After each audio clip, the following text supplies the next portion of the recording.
What is going on, guys, and welcome back to the channel. Today we're going to be taking our super cheap turbo Civic build up to STOL Innovations to slap it on the dyno and see what we can do with this thing. If you have been following along, in the last video we upgraded the turbo that was on this car. We went from a TO4E journal bearing turbo up to a GT3076R, which is a coolant cooled dual ball bearing turbo, and it's got much more aggressive wheels and the compressor housing is much larger. This thing sounds amazing and I can't wait to see what it's going to make on the dyno. So let's get through the intro and head up to STOL Innovations to strap this thing down.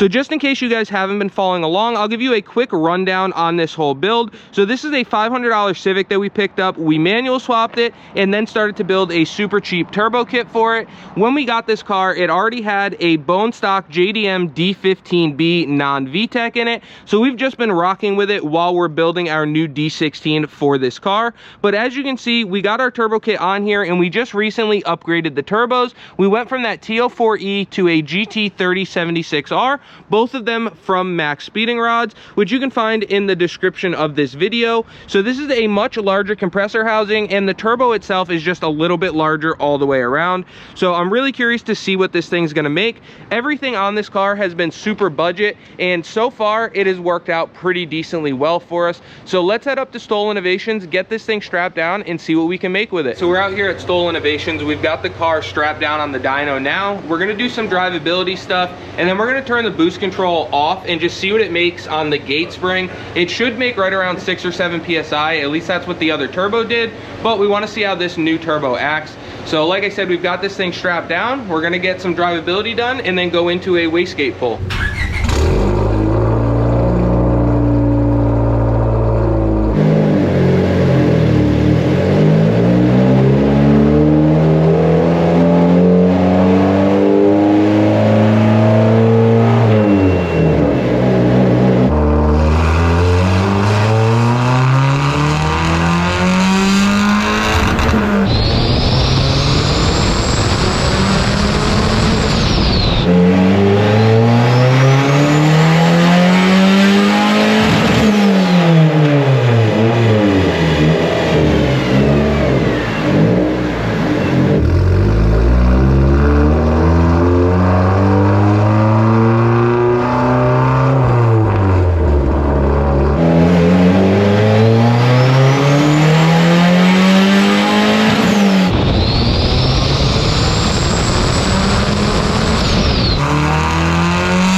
We just made our first run on wastegate with the boost control completely turned off. And if I flip the camera around here and show you guys the dyno graph, switching to this new turbo looks extremely promising. So I'm gonna flip you guys around and we'll take a look at the dyno graph. So as you guys can see, this is from just now. This was the other day with boost control on. So we're gonna cover that right there and take a look down here. We're gaining almost 20 to 30 horsepower and torque down here at the bottom, and that's completely boost control off. Quick spool's not on, nothing. So the fact that this turbo spooled even quicker, it got on the turbo as soon as I floored it, and it's making more power just on gate than it did before.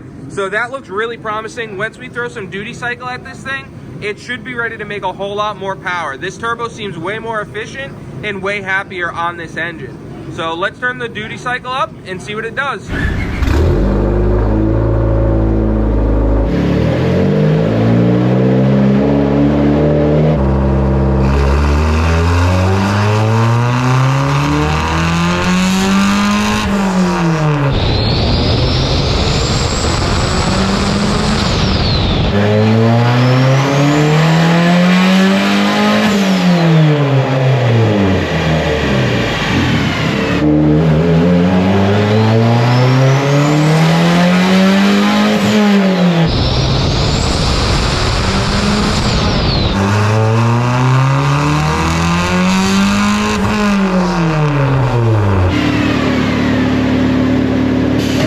Alright guys, so we just made another pull at 55% duty cycle with quick spool at 8.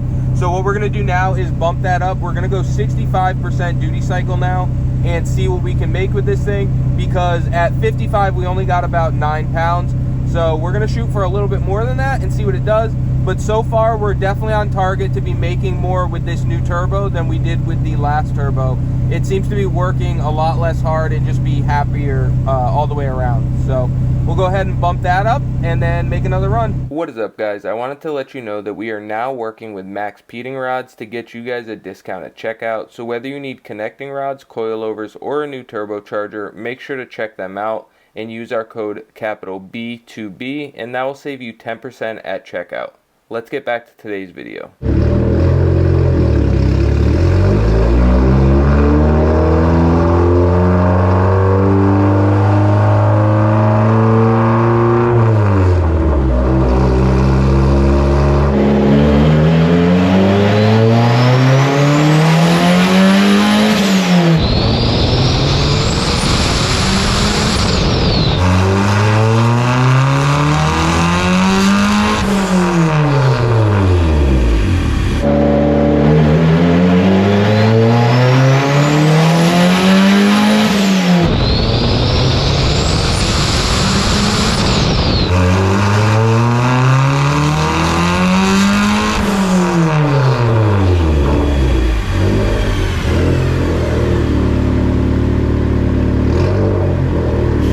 So we just made another run with the duty cycle at 65%, and this thing's making about the same power, but at less boost. So I'm gonna go ahead and flip you guys around again, and we'll take a look at this dyno graph. So as you guys can see, we're definitely making about the same, actually a tiny bit more, but it's making a whole bunch more early all the way up. And you gotta remember, this is a lower horsepower setup, so doesn't look like much, but 10% is a huge gain. If it was 1,000 horsepower, that'd be 100 horsepower.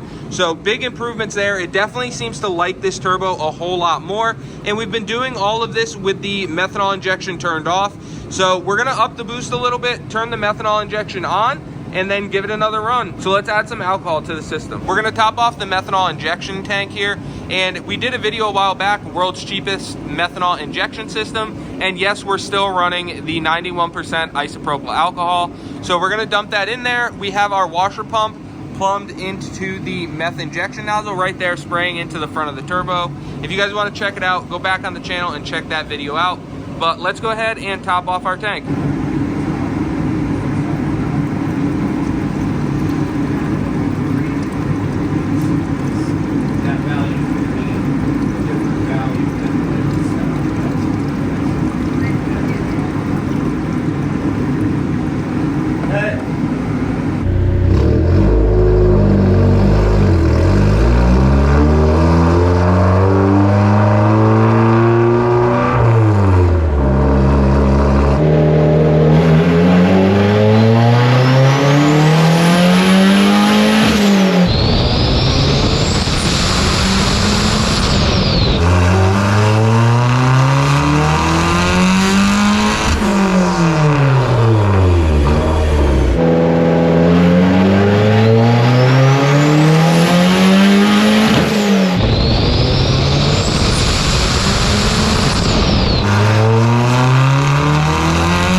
Methanol on real quick and make a run. So we've got it coming on. It sprays as soon as it kicks on, it sprays full. and we've got it pulling out about 55 units. So let's see what it does.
So as you guys can see, we are back at the house and the Turbo Civic drove home perfectly fine. It did extremely well on another dyno day, and I'm actually really impressed that that bone stock JDM D15B non-VTEC is still hanging on for dear life.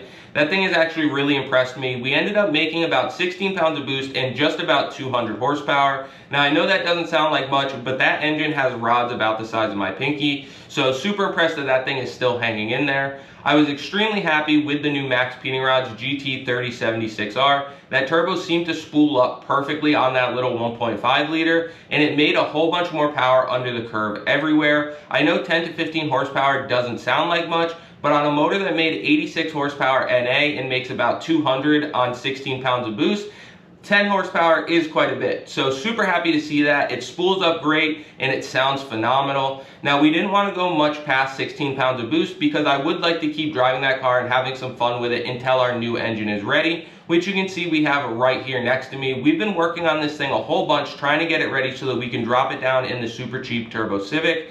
Now you guys will see in next week's video, we did decide to go ahead and epoxy this block, make sure that it is as strong as we can possibly make it here in the garage without sending it off to a machine shop. Now if you guys want to see more on this engine, you can go back on the Honda playlist. We have a video where we picked this motor up, tore it down, found the broken rod, and completely wiped out crankshafts. We also have a video where we went through and ported the Y8 cylinder head, put a comp cam and some Crowder valve springs in it, and got that thing all back together looking fresh.